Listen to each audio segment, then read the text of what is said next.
হিন্দুরা কি পহেলা বৈশাখে পান্তা ইলিশ ও মাংস খেতে পারবে? তো পহেলা বৈশাখের দিন যে পান্তা ইলিশ খেতে হবে এর কোনো সঠিক শাস্ত্রীয় ব্যাখ্যা নেই। এটি সম্পূর্ণই ভিত্তিহীন লোকাচার। তাহলে এই দিন কি আহার করবেন? কারণ আমাদের জীবন ধারণের জন্য খাদ্য গ্রহণ করা আবশ্যক, সে কথাই বেদে বলা হয়েছে। জীবস্য জীবন স্মৃতম, অর্থাৎ জীবন ধারণের জন্য এক জীব অন্য জীবকে আহার করবে খাদ্যরূপে। আবার বেদেই বলা হয়েছে মাম হিংসাৎ সর্বাণি ভূতানি, অর্থাৎ কাউকে হত্যা করা উচিত নয়।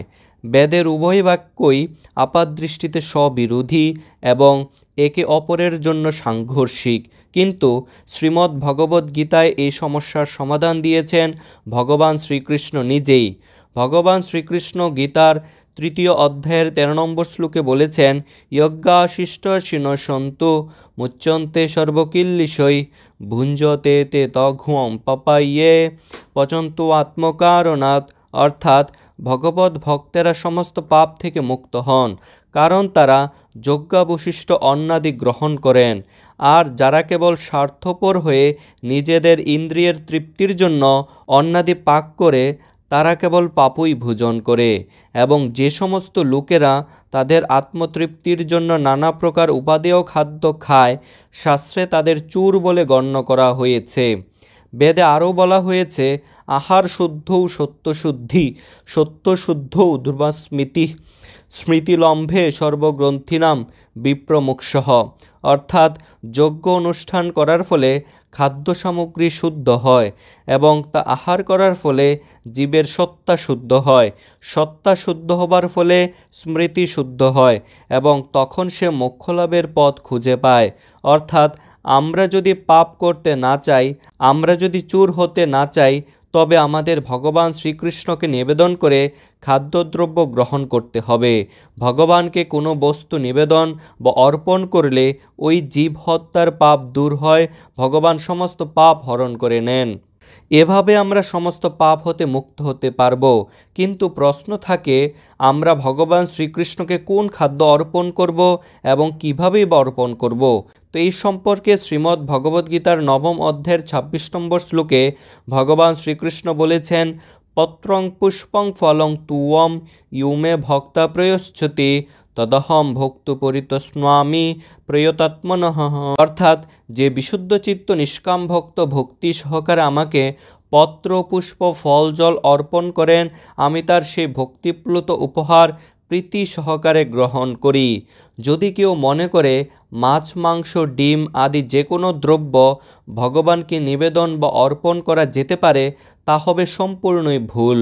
পরমেশ্বর ভগবান শ্রীকৃষ্ণ শ্রীমদ্ ভগবদ্গীতায় এই ধরনের স্বেচ্ছাচারিতার নিষেধ করেছেন উক্ত 9 অধ্যায়ের 26 নম্বর শ্লোক দ্বারা।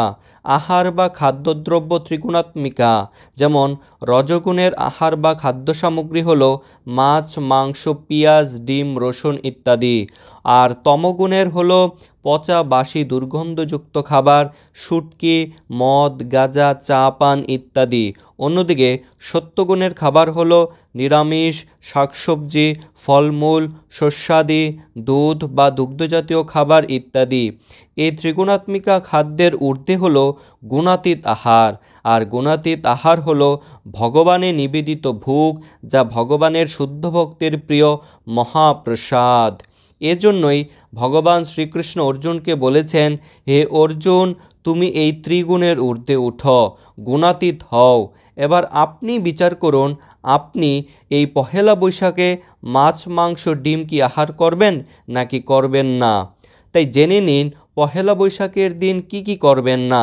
এই দিন ভুলেও মাছ মাংস ডিম পেঁয়াজ রসুন মসুর ডাল মাশরুম প্রভৃতি আমিষ দ্রব্য গ্রহণ করবেন না। এই দিন চা কফি পান তামাক বিড়ি প্রভৃতি নেশাদ্রব্য গ্রহণ করবেন না। এই দিন তাস পাশ জুয়া খেলা এবং দ্রুতক্রীড়া বর্জন করবেন। এই দিন অবৈধ সঙ্গ স্ত্রী পুরুষের অবৈধ মেলামেশা নিষেধ। এই দিন অন্যের সমালোচনা পরনিন্দা পরচর্চা ঈর্ষা অন্যের ক্ষতি করবেন না। এই দিন শাস্ত্র ও সাধুগুরু বৈষ্ণবদের নিন্দা বা সমালোচনা করবেন না। এই দিন কোনো প্রাণী হত্যা বা প্রাণী হিংসা করবেন না। এই দিন মিথ্যা কথা বলবেন না এবং মিথ্যাচার করবেন না। তাহলে এই দিন অবশ্যই কি করবেন? ব্রাহ্ম মুহূর্ত বা অন্তত সূর্যোদয়ের পূর্বে শয্যা ত্যাগ করে প্রাতঃস্নান করবেন। এই দিন কৃষ্ণ প্রসাদ গ্রহণ করবেন, মঙ্গল আরতি করবেন, ভগবানের সেবা পূজা অর্চন শৃঙ্গার আরতি ভোগ নিবেদন প্রণাম করবেন, ভগবানের চরণে তুলসীপত্র অর্পণ করবেন, পুষ্প অর্পণ করবেন, তুলসীতে জল দান, তুলসী পরিক্রমা করবেন। এই দিন সকালে বাবা মায়ের চরণ স্পর্শ করে প্রণাম করবেন, বসুন্ধরা মাতাকে প্রণাম করবেন এবং সূর্যদেবকে প্রণাম করবেন। অধিক পরিমাণে হরিনাম জপ করবেন এবং হরিনাম সংকীর্তনও করতে পারেন। হরে কৃষ্ণ।